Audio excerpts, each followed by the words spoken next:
सभी सनातन प्रेमियों को सादर अभिवादन और जय श्री राम, जय श्री कृष्णा, सप्तऋषिभ्यो नमः। आप सभी को आज ऋषि पंचमी की बहुत बहुत मंगलमय शुभकामनाएं।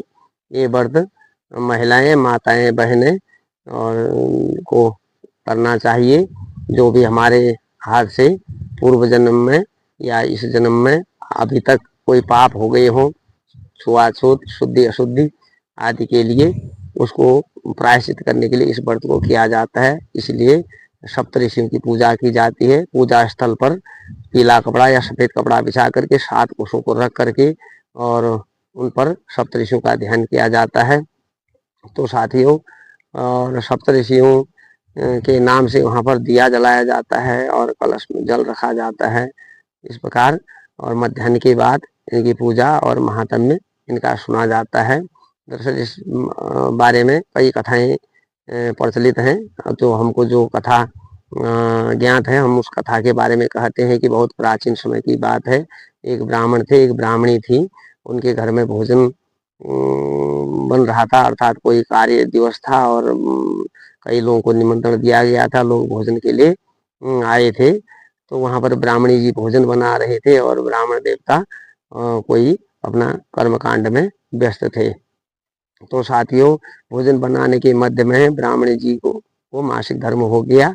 लेकिन उन्होंने क्षणिक सोच विचार किया कि मैं इस प्रकार अलग हो जाऊं यहाँ पर से, तो ये भोजन में अव्यवस्था हो जाएगी। और कई इस प्रकार के कई मन में कल्पना करी और उनके अंदर ये दुविचार आ गया कि क्यों न मैं मासिक धर्म को छुपा जाऊं, लोगों को न बताऊं। तो उन्होंने मासिक धर्म को छुपा दिया और भोजन पकाया और बाद में भोजन सभी करके गए। लेकिन लोगों को मालूम नहीं पड़ा। लेकिन उनका मासिक धर्म में भोजन कराने के लिए पाप जो हुआ, तो उस पाप की वजह से बाद में वो ब्राह्मण देवता भी गुजर गए और ब्राह्मणी जी भी गुजर गई।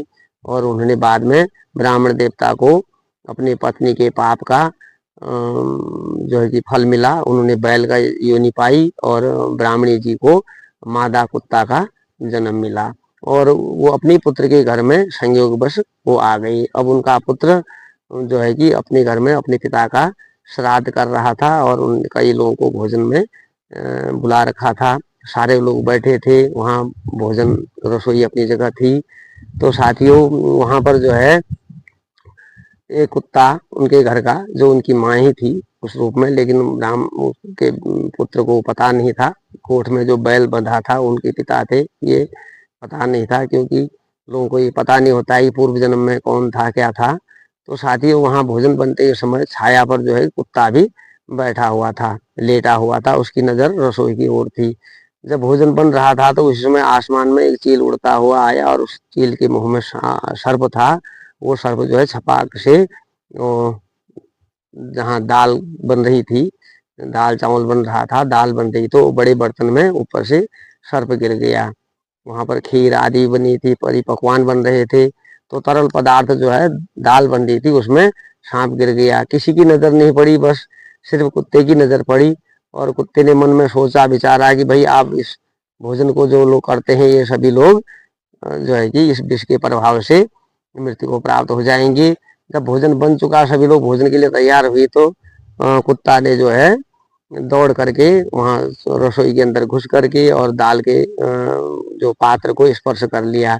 सभी लोगों ने देखा कि रसोई में कुत्ता घुस गया है, उसने दाल के पाक बर्तन को छू लिया है।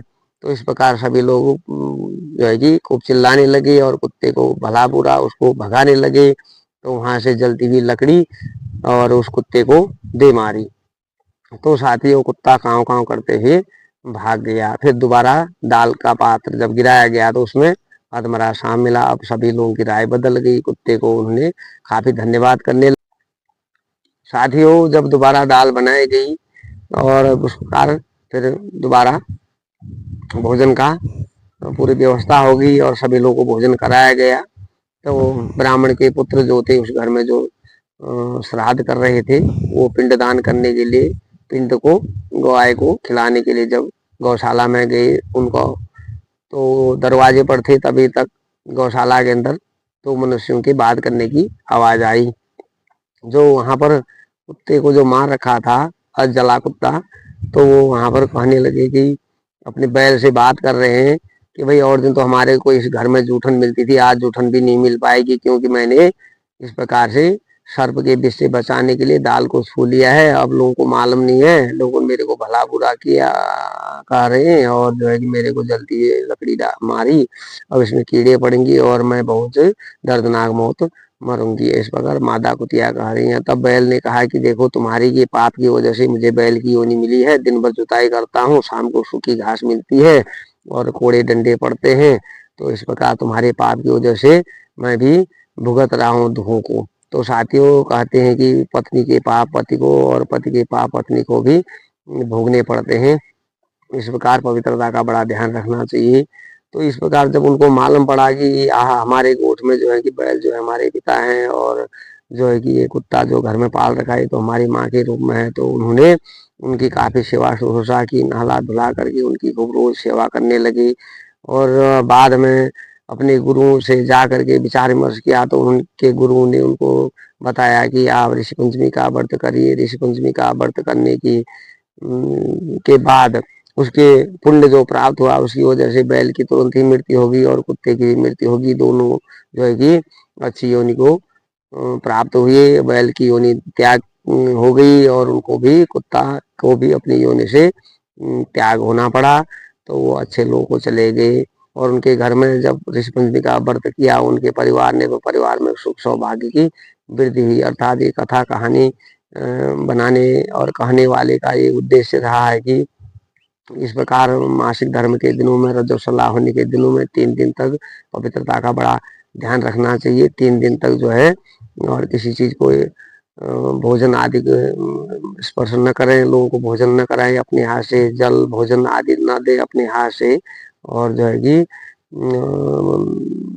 3 दिन तक जो है उनके पतिदेव को भी थोड़ा अस्पृश्यता रहती है, इसलिए पतिदेव भी पूजन और पैतृक कार्य के लिए 3 दिन तक वो भी योग्य नहीं रहते हैं। जब चौथे दिन नहा धो लेती हैं पत्नी, तो उनके पति को भी शुद्धता आ जाती है। हालांकि देवता पूजन और पितर पूजन के लिए और महिला को 7 दिन के बाद 7वें दिन नहा धो करके पवित्र होने के बाद वो स्वयं देव पितर के पूजन के योग्य हो जाती हैं। साथियों, हमने ये कहानी अपने मन में याद कर रखी थी, और हमने कहा हम पुस्तक पढ़ करके शायद अच्छी तरह से आपको बता पाते, लेकिन हमने अपने ज्ञान से जितना कहा, इसमें कहानी में कोई त्रुटि हुई होगी तो आप लोग इसके लिए हमें क्षमा करना।